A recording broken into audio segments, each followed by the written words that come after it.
Hello friends, welcome to the software world. I'm Can Dost. Here I'm on a mission to make connections between the software industry and our individual and unique lives. We all have a common goal of solving problems with software. Whatever happens on our journeys will not stay mysterious anymore. In the final episode of the season, my guest is Jesper Dramsch, a scientist for machine learning at the European Centre for Medium-Range Weather Forecasts. Jesper has a PhD in applied machine learning to geoscience and has a master's and bachelor's degree in geophysics. Before, I had an interest in machine learning and data science, but could not pursue that dream. The field became one of my dropout endeavors in my life. However, I see many life scientists change their careers and get into machine learning like Jesper. I asked them about the career change and difficulties, because I see many people are pursuing the same dream. We talked about the differences between software engineering and data science in development processes and why data projects fail in companies. They gave their recommendations and tips for scientists looking to switch into tech industry but don't know where to start. We also talked about writing, online courses, and being a creator. Now, it's time to listen to the season finale of Software World and learn. Welcome, Jesper. When I looked at your personal website, I only found one usage of word artificial intelligence. So that was interesting for me. Because, everyone is calling everything artificial intelligence for the last couple of years.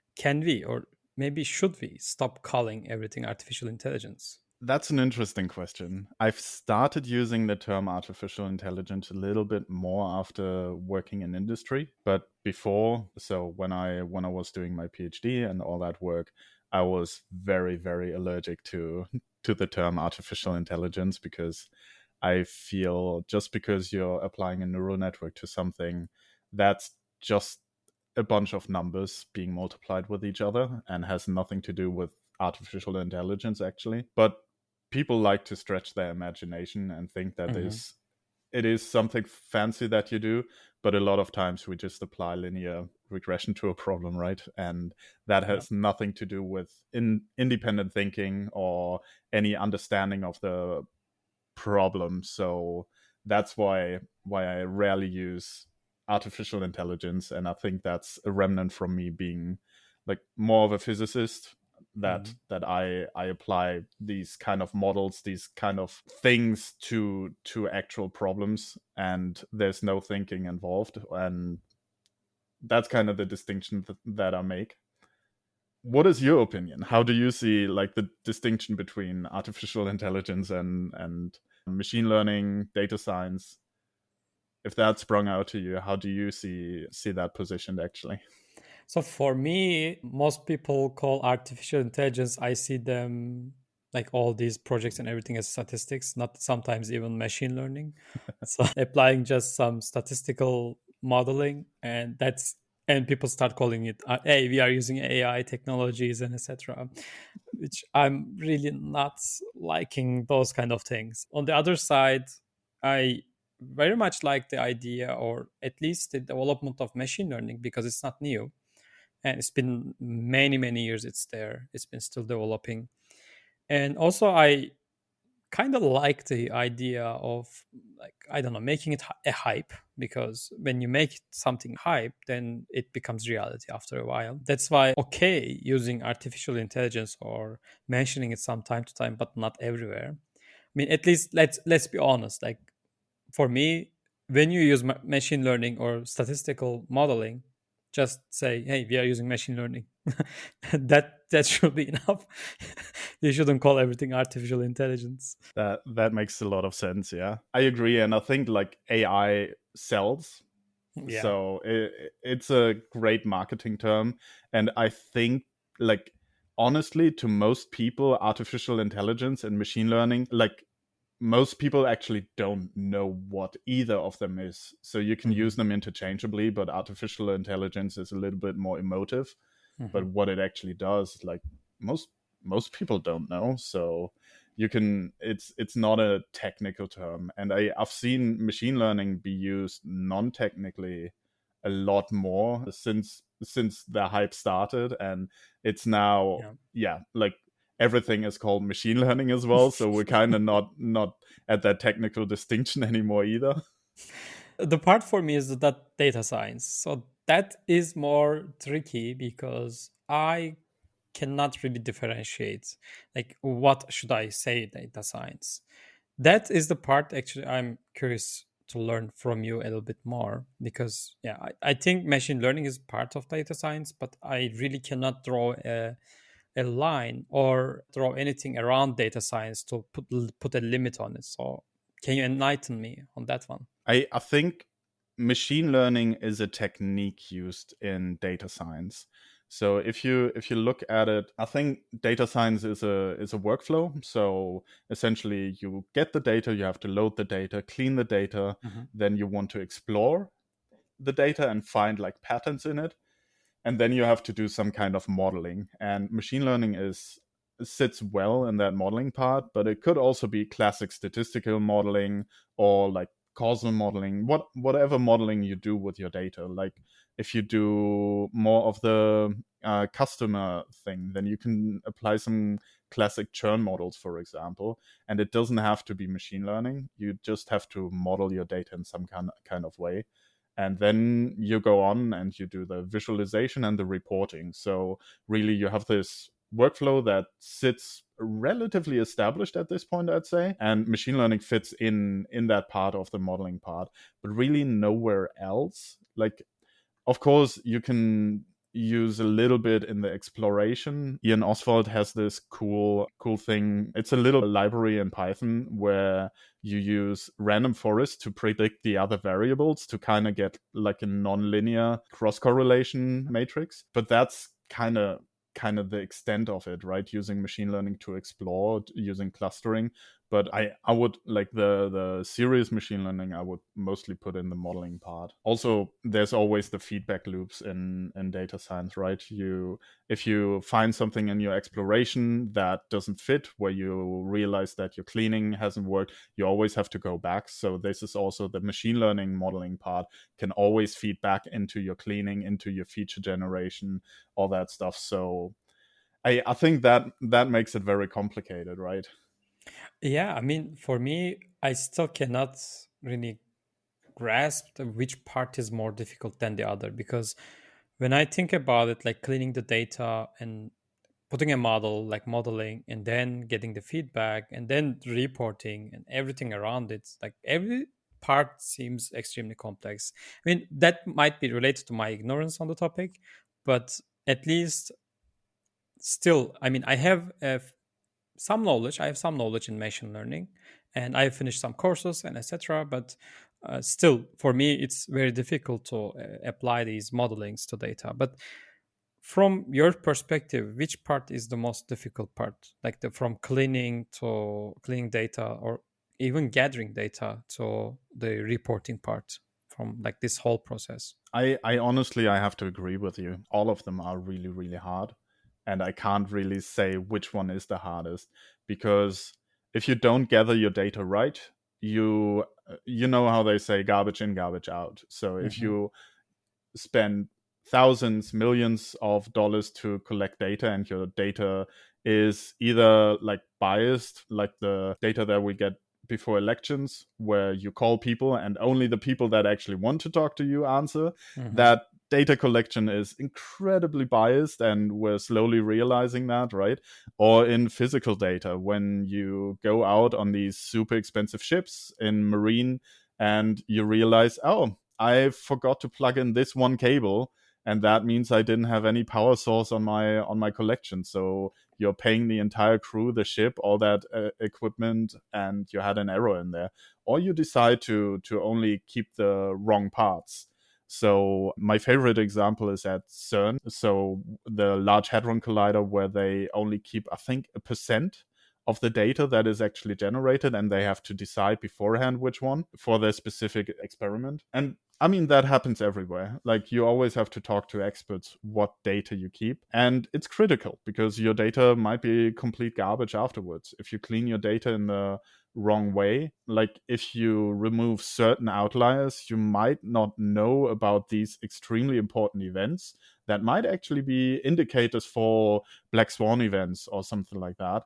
But because you're just doing the scrubbing and you're throwing out everything that has like a standard deviation over 2 sigma, you're just saying, oh yeah, no, I'm getting rid of all of those. So those can be super dangerous. And in my understanding of it, you have to have this whole system understanding or systems thinking that people talk about, where you really have to understand from the very beginning to every step what you're doing and what effect it has on the subsequent steps. So when you do your cleaning, you already have to have in mind what kind of machine learning models you can use after that in your feature generation also. Like, if you're suddenly generating thousands and thousands of features, you can't apply some machine learning models because they don't work on these super wide tables essentially. And so it is super difficult. And like, I always stop at machine learning, but then what kind of visualizations can you do to not lie to the people that you're reporting to? And what kind of dashboards can you actually build from this? And I gave a talk at PyData 2 days ago, and they had a really interesting question, because that person does these analysis and communicates the results. My talk was about communicating machine learning results. And sometimes they do an analysis on a subset of data. So like, just like a part of the users, something like that, which we often have to do. Either the computers are too small or our data set isn't collected well enough yet.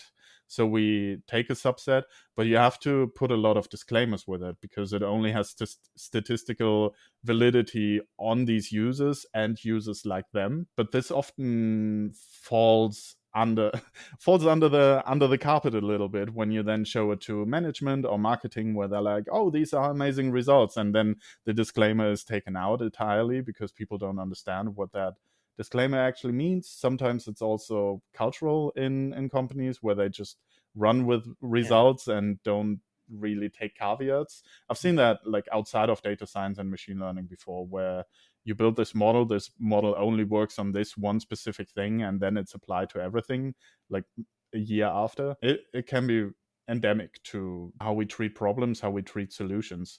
And I think there has to be a communication shift in that. But yeah, generally also really hard and really important.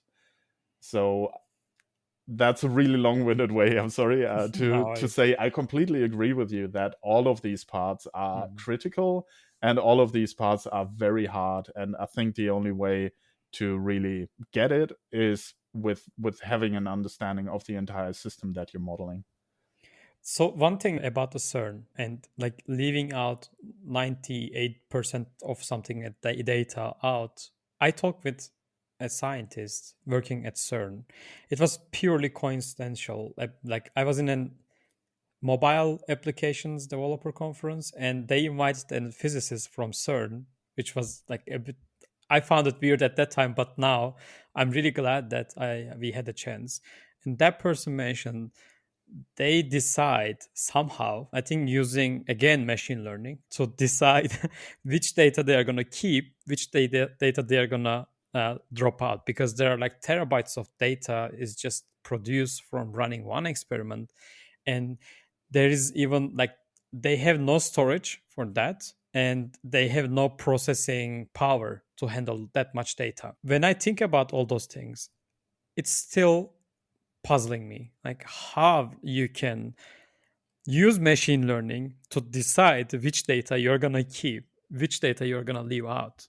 Like, do you have any idea or perspective on that? Only tangentially. So I heard the same thing, and I read a little bit about it.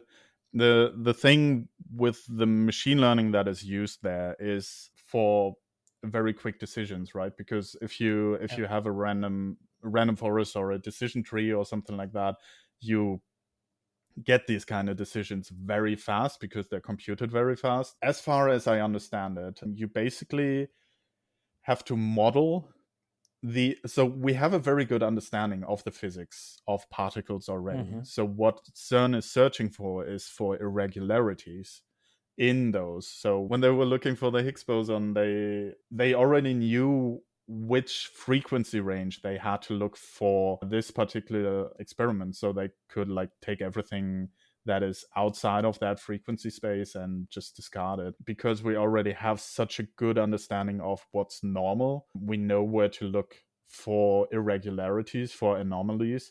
And I know some of the machine learning is used for modeling, for making modeling faster. I think I don't know if they're still using it, but they have published some research on GANs for modeling how the rays are essentially going. It's really interesting, and I find it fascinating as well, because you're using machine learning before the actual analysis, so you have to be very, very sure that your machine learning doesn't do anything weird, right? It has to be like super solid, and that's fascinating that you have like a lot of people don't have that kind of trust in machine learning systems. And I would also be very careful to be like, oh yeah, this works, because it has to be like bulletproof, right? Yeah, I mean, like we are deciding at that time, like your algorithm is deciding. And usually these algorithms are like a black box and you rarely know what's going on inside. And this was for me, the really puzzling part. Like, how can you be so sure that you're not leaving something out that you need at the end? And also, like the person admitted that they are leaving out sometimes, but that's the cost of running these experiments, and that's the cost they are making, but they are aware of it. At least that was really mind opening for me. And when I think about like this academical experiments and like academia and business, so I'm more onto the business side, of course. I just have a Bachelor of Science degree in computer engineering, and I don't have any master's or doctoral research education, anything. So I see a lot of people from academic backgrounds are joining to business side more and more, and especially for data science and everything around it. And I have friends who are currently getting a PhD, for example, and they have the background in molecular biology and genetics. And I have some friends who are pharmacists, and people like you, like geophysicists, or I think geophysicists and everything from other related fields getting into data science. And for me, why these people are getting into data science, I really don't understand. I see that like there are some overlaps between what they are doing, how they are working. Why data science attract these people? What's the catch here? I think there are multiple reasons. So one very easy reason is that the salaries are really good. That should be it. That should be it. Yeah, it's hard to beat a salary in, like, even if you're working at Deliveroo or something like that, you're getting a pay increase of 20,000 pounds in the UK over a good academic salary, right? The position I'm in right now, I'm getting almost twice that of someone in classic academia, and I'm very happy with that, to be honest, because it's like it's a very good livable wage. And in academia, like especially in the UK, the salaries are so low. I don't know, like most people do it out of passion. So that brings me to the next point, where I felt a little bit disillusioned after a little bit of a while.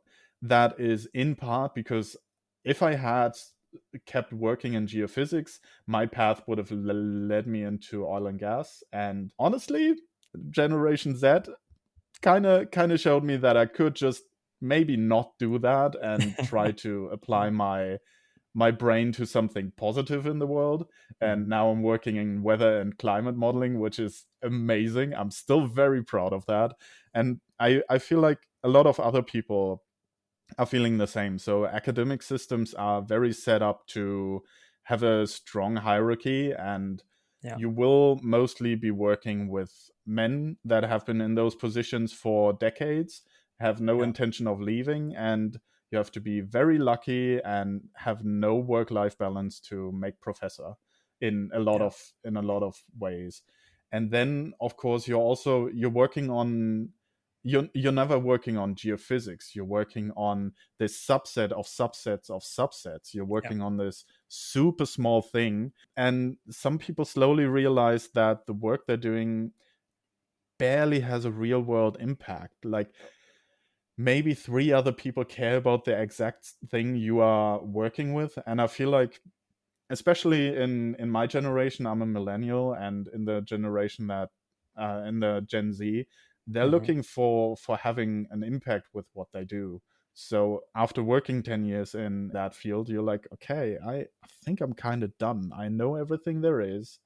I Hmm. can only make like incremental solutions to this super small thing. I'm ready to work on something that actually matters, something that affects people, something that maybe even has a positive impact. So I feel like, yeah, salaries on the one hand, and on the other hand, it's having an impact on society and doing something that is interesting and is also different. And so on the side how they're changing, I personally think data scientists can really benefit from this kind of extraneous education. So if you're in biology, in geoscience, you've touched dirty, messy, real life data, this data that fits in no table, this data that is just like, every data point feels like an outlier because it's, again, something really, really messy. And that uniquely positions you in a way that you have already worked with real life data. You've done this statistical analysis in some kind of way. Like most people have worked with principal component analysis, PCA, and don't even know that it belongs to the machine learning class, essentially. But biologists have to use it, geologists have to use it to make sense of their data because it's so high dimensional. And then they come to data science and they're like, oh wow, all my data fits into tables, awesome. So they learn a little bit of R, a little bit of Python, learn some statistics. Like you'll never get away without any statistics, but most of the statistics you need for data science is fairly intuitive. You're like, okay, I have this data set and I have to split it into a training data set and a validation data set so I can actually test my hypothesis on data that a model has never seen. And that just makes sense, right? And most Hmm. of the things in data science kind of are intuitive. They all have like statistical tails, and you can read about like central limit theorem and all the stuff that is behind it, but you don't necessarily have to. Sometimes you can just apply scikit-learn to a thing and be happy with it. So that's why I think they can change. So why they want and why they can change is very intertwined in a way. But how does this change look like then? Like, for example, you are an academic, and then you want to change to business side. And what I see, or at least observe, is business side has more coding stuff, like really, I don't know, debugging things, coding, while academia has different ways which I'm not very familiar with. What is this change in the workday? Let's say how your workday changes. It's very interesting because you're definitely right with this. I think so. First of all, as an academic, you have much more freedoms. Like no one cares Mhm. if you're in the office or not, and that's very different in business. Like in business, it's 9 to 5. If you're lucky, Mhm. it's like flex time, but that definitely changes. And then from the application standpoint, you have to work with others. Academia is solitary work. It's extremely lonely at every point. You're mostly doing your own thing. So that mostly means that people have like a collection of scripts, and they only have to work on their machine. Like there are initiatives like the SSI, the Software Sustainability Institute, and like the RSE, the Research Software Engineers. They're trying to make this a little bit less pronounced, and I think that's a really good way to go. But in the end, in academia, you have never deployed a model to an API. You have Mm. never had to share your code. Of course, that changes a little bit and like exceptions to the rule, but a lot of people get away with just working in Jupyter notebooks, having no documentation, no comments, no nothing, barely using Git, if at all. So really don't know these software practices. But I mean, you can learn those in a month, like writing better documentation, learning Git and all that stuff. It's essentially like a short course, like a crash course, a boot camp to get you started. I think that's fair enough. The rest you can kind of learn on the job, to be honest. Yeah. Like interacting with others and code reviews and all that stuff. You get it the first time you do it. You look over someone's shoulder, especially if you're doing pair programming, which can be so valuable, right? You see that how people comment code. You see how people write doc strings. You find the tools like in VS Code, you have the auto doc string generator. And it just fills out everything for you, and you just have to write 3 sentences of what your function is actually doing. So yeah, I don't think it's that hard to transition. The hard part is to get a job, because you essentially have to translate your academic experience into something business people understand. But yeah, how do you see that actually? So for me, is like when I look at my friends and my friends who are looking into data science positions in the industry, I see them struggling to first figure out how they can get into, as you said, like this is a difficult part, to getting into the business side, the industry experience, because this part from academic perspective, I think, as you said, that like academic life is so lonely that I see many times people failing to translate their experiences into the things that they can explain in the interview. They often think their experience are not related. They have the imposter syndrome. Many times I've seen that, and they are doing amazing things. Really, like sometimes I like my mind is blown away when I hear they are talking, what they are doing. Is like, oh, how can you do these things, and how can you not mention these things in an interview? These things for me the difficult part, because getting this mindset switch from saying, hey, I'm a lonely person who's working in really really small thing in the world, which, as you said, like only 3 people care in the world, really, and then translating this into a text or a communication that you can explain to the industry experts, like what you are doing, which methods are you using. This is the part that I see many people struggle, and when they do this, the rest is usually, I don't know, it follows as you learn how you work in a company, because many companies have different ways of working, and you don't sometimes even have to learn Git, because companies using different thing like for that one. The rest is usually easy part, and yet people see that the rest is difficult part. But for me, from outside perspective, I see that the having the first mindset is the difficult part. The rest is just after you sign the contract, then you are gonna learn. Even if you know right now, you're gonna relearn them, because the part is you never know how one company works. How do they how they do code reviews? It's so different from any company to another. How they approach the pair programming, how they approach the everything, documentation and everything, it's so different from one company to another. This is why I think the main difference is in this first application mindset, like applying to a job.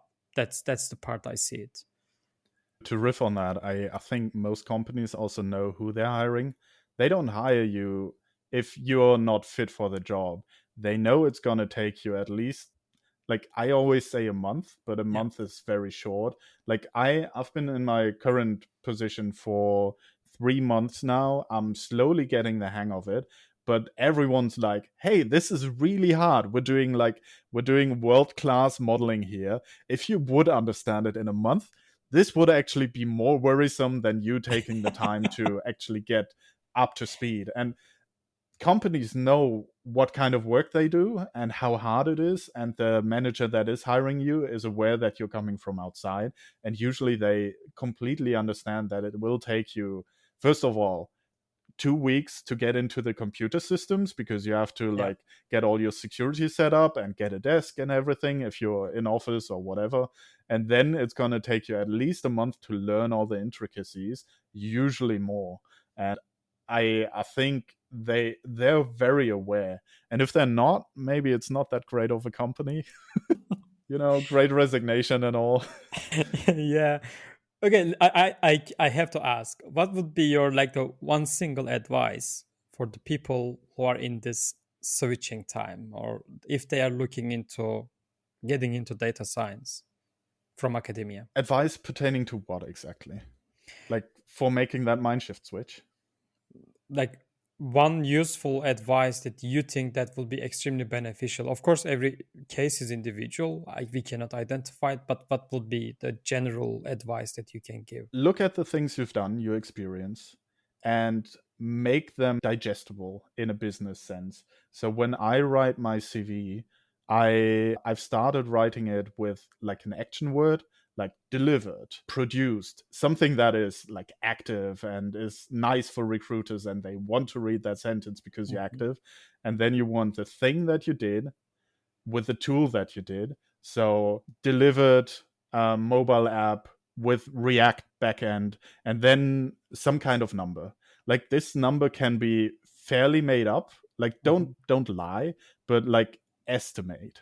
I know this is really hard for PhDs. I myself, like nothing I've done has real world impact, but like deliver this, and talk to 3 conferences is a number that you can say, which is an academic output, but this gives some kind of anchor what kind of impact your work has done. If you ever can put a dollar amount on anything you did, you should, because business loves dollars. But if you can name any kind of number pertaining to what you've done there, it's already great, because it kind of gives people a sense of what you've done. But if you are very clear about translating your experience and like every single detail, you can have your PhD position and then you're like, I worked on this, and be very like, yeah, like I said, use this formula of with a thing, with a tool, and try to match those tools to what the company is looking for. Then you're golden. Then you have written this thing, and it also helps you actually talk about the thing because you had to think about it, right? That's why I write so much. It clarifies my thoughts. Yeah, I think that's the advice. Yeah, when like these companies are looking for numbers and looking for the impact that you had on the business or on the people directly is the great perspective that many people also miss. But I want to roll back a little bit to the companies, that the processes that you were talking about, the machine learning and also the data science process. Many companies have data scientists inside and use these like data science, machine learning, AI, and all the other buzzwords around it. We can count them as wrong, but anyway, I often see that successful tech companies, usually successful tech companies, fail while they are working with data. This is so common. And for me, it's still a bit, I don't like the word weird, but I'm going to use it here because I don't see these things matching. Like software engineering is different from data scientist process. And yet, when I take a look at the companies, I see them, they are in the organization side as well. They are behaving like, or they are acting, things are same. So why these things happen? Like, why is it so difficult for companies to have this successful data analysis and reporting processes? I think there are 2 things at play here. So one is a management issue. The risk profile for a data science project is completely different to a risk profile of a software project. In a software project, you know the thing you want to do and you just have to find the way to do the thing. In data science, you know the thing you want to do, but it's not even clear this is possible. So it's a very different management style. So if you have product or project managers that are used to software projects, they might not know how to properly manage risk in data science and how to assign work packages to the individual things. And I I think one of the main issues there is that you have to build failure into your risk tolerance, which is of course the catastrophe, but it's much more likely than in a software project, because if you want to build like your mobile app or something in a certain way, you can certainly do that. It just takes time, and that is the big risk. And on the other hand, so I don't have that much business experience, but to me it feels a lot of time people expect results much faster than is possible. Data science is a fairly long process, and especially if you're used to agile or scrum 3-week sprints, you can't do a data science project in that time, and you can't produce results in that time, because it might, you might need to going back to the comment about data science being iterative. You might realize that you misprocessed your data set. So it, in my experience, it usually takes months longer than people estimate the process to take. And for a lot of companies that work agile, that is a failure already. So those kind of things are at play, like proper risk management, and then not giving it the time that it actually needs, because real world data is really hard to work with and very messy. And usually you have at least two pitfalls you haven't thought of. And yeah, oftentimes it already starts at the ingestion of the data. Oftentimes it starts with the hardware. Like I have definitely worked with people that wanted a fancy neural network and didn't have a GPU cluster. And that's kind of like I had multiple conversations with product managers that were like, okay, we'll do this. And then I sat there and I'm like, so when do we have time to actually label the data? Like when are we doing, like, and what kind of budget do we have for this? And caught them completely off guard, because they thought this would just magically appear. And so yeah, as for us practitioners, it's really important to set expectations there and set them really well, and give yourself more time than you think you need. You need to build slack in, because there are going to be pitfalls, and things that you take for granted aren't going to be there, because companies often don't know yet how to do the thing that you want to do. So they don't have the infrastructure, they don't have the data available. I worked at some place where you could only get process data. The raw data was on tape storages in a salt mine in Texas. Wow. So things like that, right? You will encounter things that you have never even thought of. So I think those are two failure modes. Do you see others there? I'm just stuck in the having data records in tapes in a salt mine. Yeah, I see usually the organizational side. Like as you said, if people are working with agile on the software and having this Scrum sprints and etc., this is the part where I see the usual failure happens and mistakes happens. But I have seen also some companies that uses like longer periods of rhythms or cycles, not just 2 week sprints but longer sprints, let's say it this way. But still they have a lot of problems. Even you put, I don't know, 3 months sprints, 2 months sprints, it's still a lot of problem. And I think there are not so many data scientist managers in the field. I mean, many companies start having data scientist division, data science division, and led by some software engineer who is maybe good in infrastructure, just because they can create infrastructure for the data scientists and etc. Or I don't know, some unrelated manager or leader, often maybe a bit product managers, I'm not sure. But these are the parts that I see most of the time that's struggling companies to achieve better results.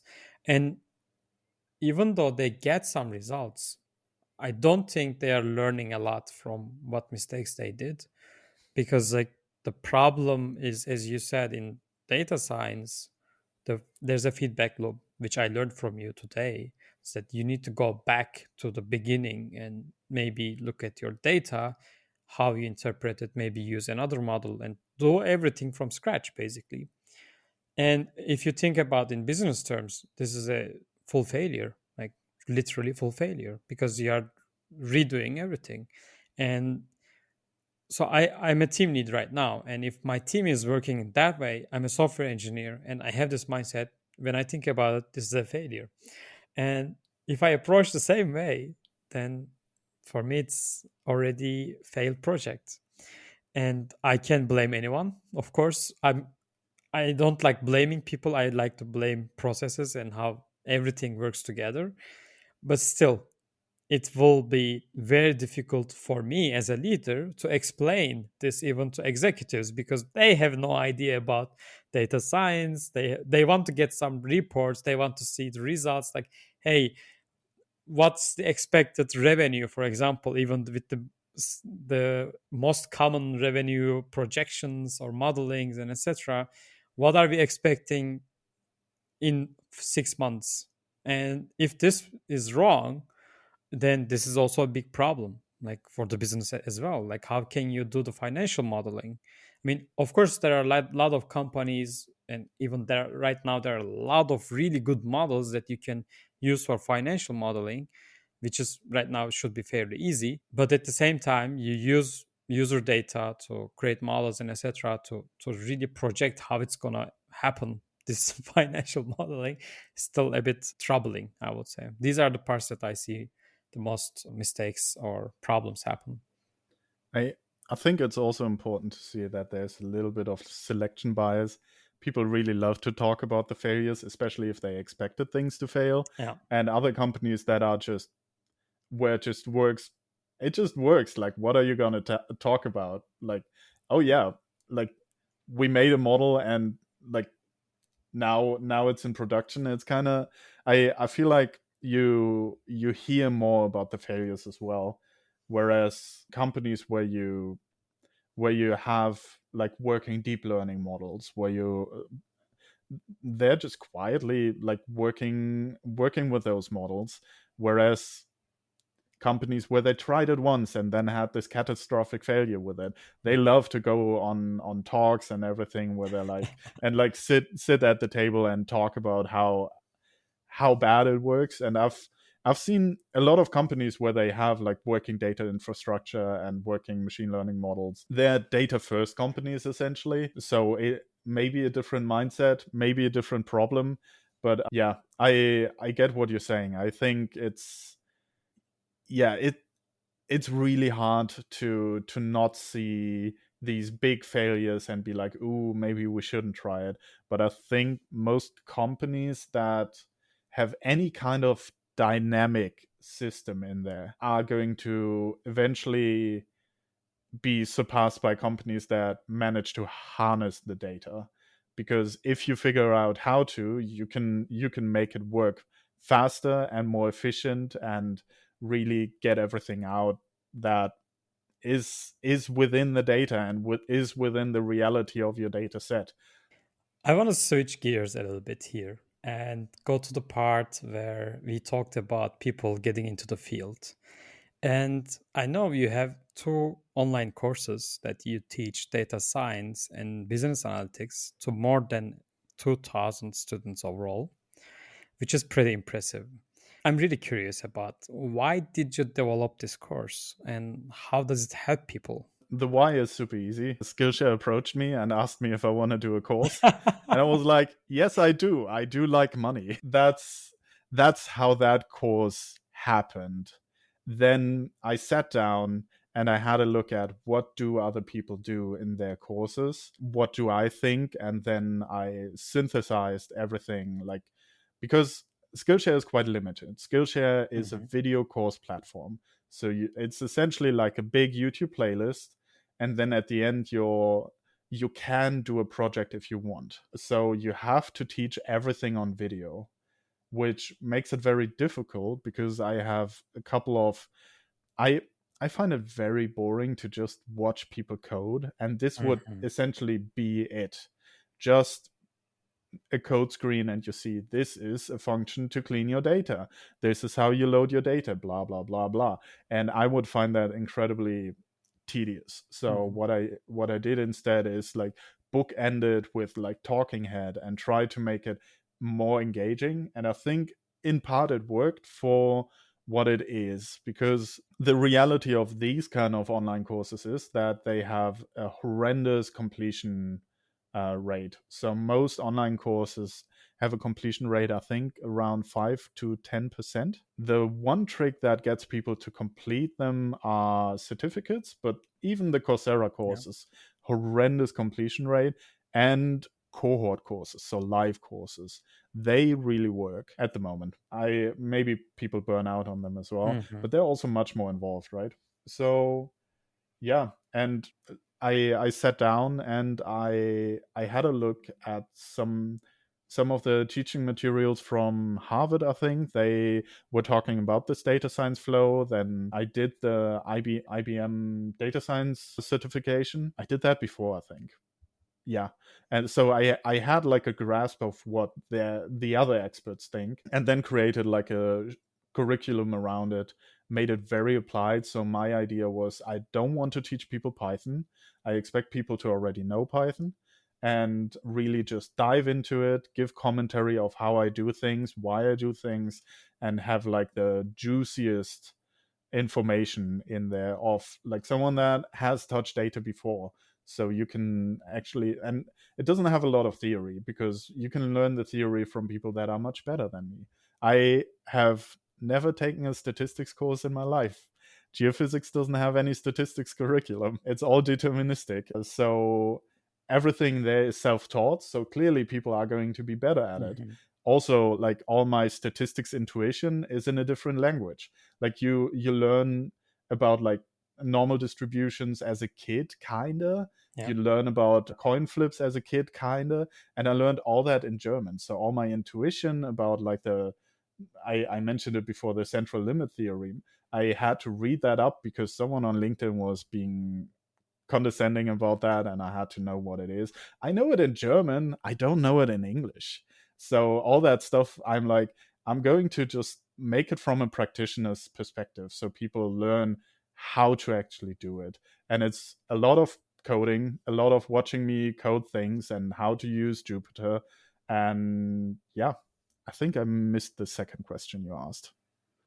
How does it help the people? But I think you already explained that part, and I think you already explained both parts. Why did you develop this course, and how does it help people? Yeah. So for me, that's fair. And the second course is quite different, actually. The second course has no coding in it at all. It's a no code data science masterclass, and I just talk about how to think about data science and data science projects, because these were positioned in the Skillshare for Teams section, where it's essentially the business Skillshare. They have switched a little bit with their thing and go more for creative classes again, but these two still exist in there, and it's essentially also like for managers to understand how does it work, executives to understand what exactly entails a data science project, and of course for beginners who don't know Python yet, to just get like a feel how. So really the people that don't want to go hands-on, also it's much shorter, which really helps. The coding class is I think 4 hours, and that one is 1 hour, and much more digestible. I have like a lot of like visual aids and stuff in there. So yeah, two different audiences, I think. And interestingly, the coding one is much more popular, despite being longer. I have one other question regarding your Kaggle achievement. You rated 81 between more than 100,000 people. How did it happen, and why was that important? So I want to make a very important caveat, and I put that everywhere, but it's a little bit obscure to people that aren't on Kaggle, which probably benefits me. But it's the I was top 81 in the notebook division. So Kaggle has different. They have the competitions, but they also have like data sets, discussions, and all that stuff. And on the teaching part, essentially, you can get upvotes on your notebook and gain like ranks in there. And Yeah, basically it started with a geophysics competition that was organized with a seismic company that worked with that data and wanted to predict something on that. And I did my master's thesis on that topic. And I was like, ooh, interesting. And they usually on Kaggle, they come with this starter notebook. And for some reason, the company didn't do that. They kind of had the plan to maybe do it sometime, but I couldn't sleep. I was on LinkedIn. I saw the announcement and I was like, ooh, interesting. I had a look at it. I spent the night writing up essentially an intro for 2 geophysics for machine learning practitioners and 2 machine learning for geophysicists and geoscientists, and kind of gave like the caveats of working with the data. And that notebook took off. I think it has been viewed over 70,000 times at this point. It's extremely highly rated. I think it has like over 800 upvotes, something like that, which is like, it doesn't sound like a lot, but only upvotes by people that have already ranked on Kaggle are counted at that. And yeah, like it's really up there. And then I was like, oh, this is really cool, because I like writing, and normally I like to think that I'm relatively good at getting information across, fairly accessible.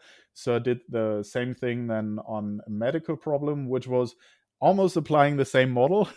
Like, I was cheap there. I copied it over and I'm like, oh, this works. Awesome. And I talked about what the actual problem is, and these kind of getting people started from both sides, that worked a couple times for me, and it worked so well that once I ranked, which was really, really late, I immediately shot up to 81, because I didn't have a lot of notebooks, but the notebooks that I had were so highly regarded that they put me like right on top.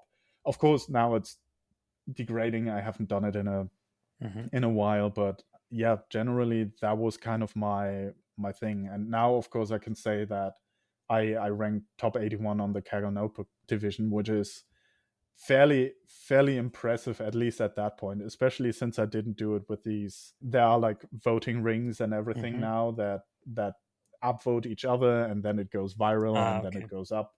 And some people use Kaggle as their blog, so when you aggregate other information and that, you get a lot of upvotes. So now it's a different time, but I'm still very proud of that achievement, to be honest. And I think it was a really good learning experience for me as well, to make this information digestible in this kind of way in one single notebook. So that's kind of how that happened. I was sleepless at night. I found it. I thought, okay, I can write something cool here, and kind of got my start with that.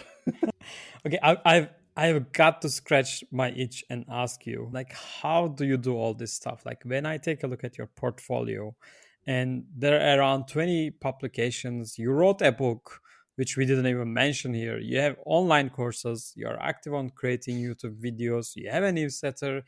You said you like writing and you already wrote around 200 articles. You contribute to the open source projects, to like scikit-learn and TensorFlow, which two of the most favorite ones. And you have many other things around. Like, what is your secret to have these many successful projects? I probably have ADHD. I don't have a diagnosis, but TikTok says I have ADHD, and it's probably true. No, so one of the things is all these are very tangible projects. So once you have a contribution to scikit-learn, you have contributed to scikit-learn. You can go on, you can become a core contributor, but that's much more work. So I did a couple of entry-level contributions there. I improved their documentation on several things, and I was like, okay, this is cool. And then you know how to do it, so you can do it on other projects as well. With the writing is a habit. If you start writing, you will get better at writing, and it's self-fulfilling. Right now I'm doing an online course where you write an article a day, and it gets so much easier. I wrote one right before our podcast episode here. And it gets so much easier, because you're like, okay, I'm gonna just take this idea and run with it.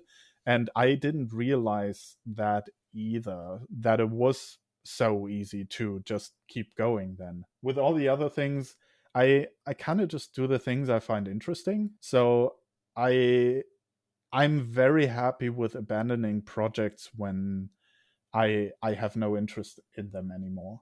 So I've done a lot of things, but I've also abandoned a lot of things. There are like apps I have running somewhere in the internet that still are there, still people can find them. And that's also the important thing with this. If you want to be a person that can be found everywhere, you have to like leave things that are there. And they don't have to be perfect either. Like I didn't become top one on Kaggle. I am not a core contributor to TensorFlow. I don't have a viral app. I only wrote book chapters and like a super small ebook that I'm giving away with my newsletter. So that's also, I didn't write a book. Books are very hard to write. They take 10,000s of words and so much care. And writing a book chapter in an existing publication is much easier as well. Yet you have written a book chapter, which I know that is impressive, but then I was also able to use this and use the book chapter as an introduction to my PhD. So I was always able to kind of use things in different contexts as well. Like the Kaggle thing was awesome and I was really happy with it, but I have no interest in pushing that higher, because pushing that higher is in like those numbers, like I'm competing with people who are paid to work on Kaggle at this point. Yeah. And so really you have to choose your battles, and you have to be happy to publish things that are not perfect. My Skillshare course is probably not perfect and it's not for everyone, but it is there and people seem to enjoy it for what it is. It's a course, it gets you through, it has all the material with it.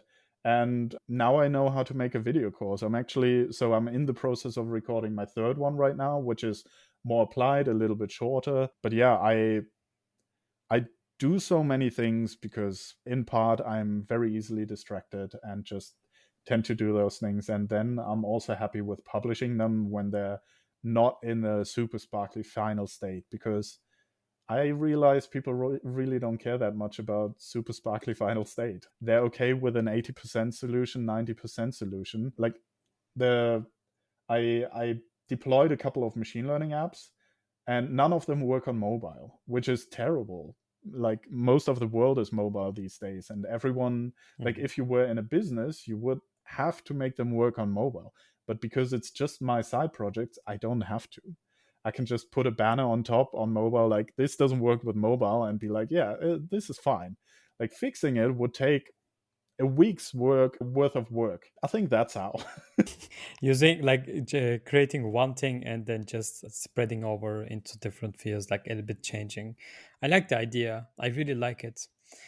I also think that sometimes staying as an amateur and not being fully professional in one thing is also good, because I was reading, I think, Stephen Pressfield on that one.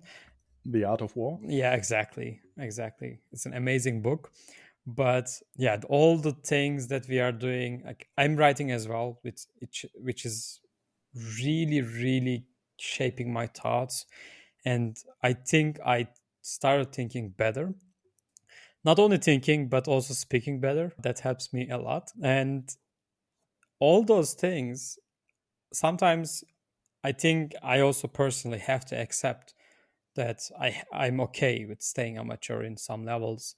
I don't have to be a professional in everywhere, which helps in my mental health a lot, because I don't know if I have an ADHD or not, but I have definitely thing that pushes me to take one more step every time, to improve it, make it better. Like, hey, I have to make this perfect. I contemplate a lot on different things, but at the same time, I try to like have a bias for action, and then just leave it as it is. You don't need to make it perfect, because many people already think that this is better than you think. It's like, Yeah.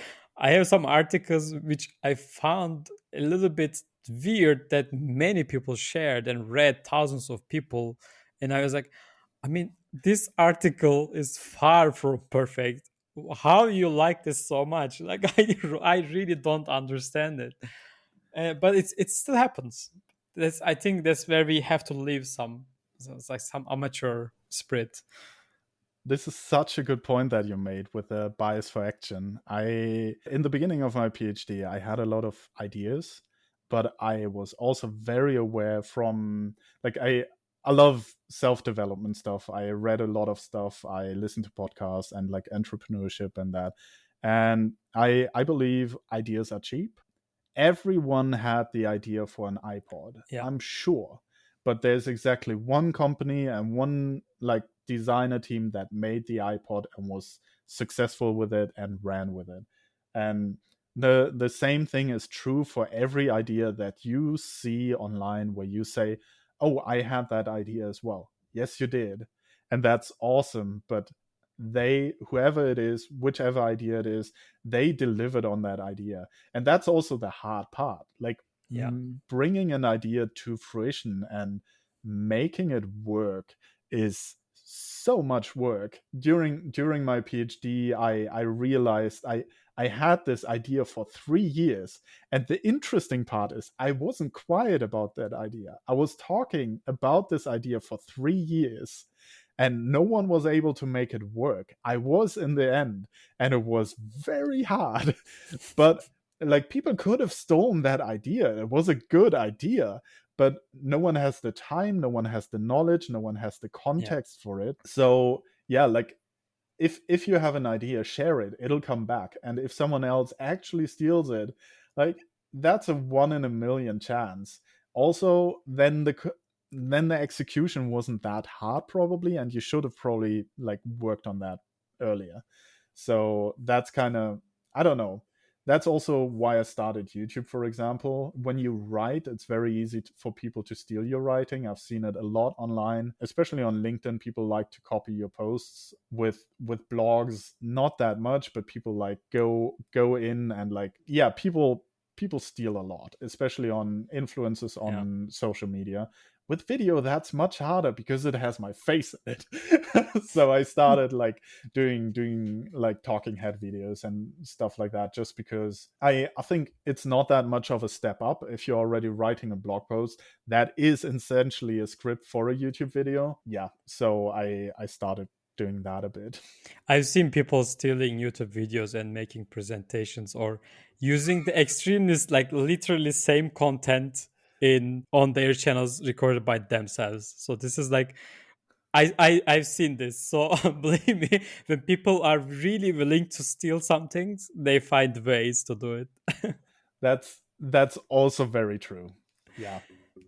Thanks a lot. I think we can close it here slowly. I really, really enjoyed our conversation, and I learned a ton about different things like creating videos, or I don't know, being a creator, and at the same time from data science, machine learning, many things. Thanks a lot, Jesper, here. I really enjoyed it. Thank you so much for having me. I had a lot of fun. Well, I hope you enjoyed the season finale. I will take a break in the podcast and come back with a new season in a better format and exciting topics. Before you go, don't forget to share the episode with one of your friends or colleagues. To get the updates about the new season, don't forget to subscribe to the newsletter in jandos.blog/podcast. And about everything we talked here, you can find all the related links in jandos.blog/podcast. Until next time, take care.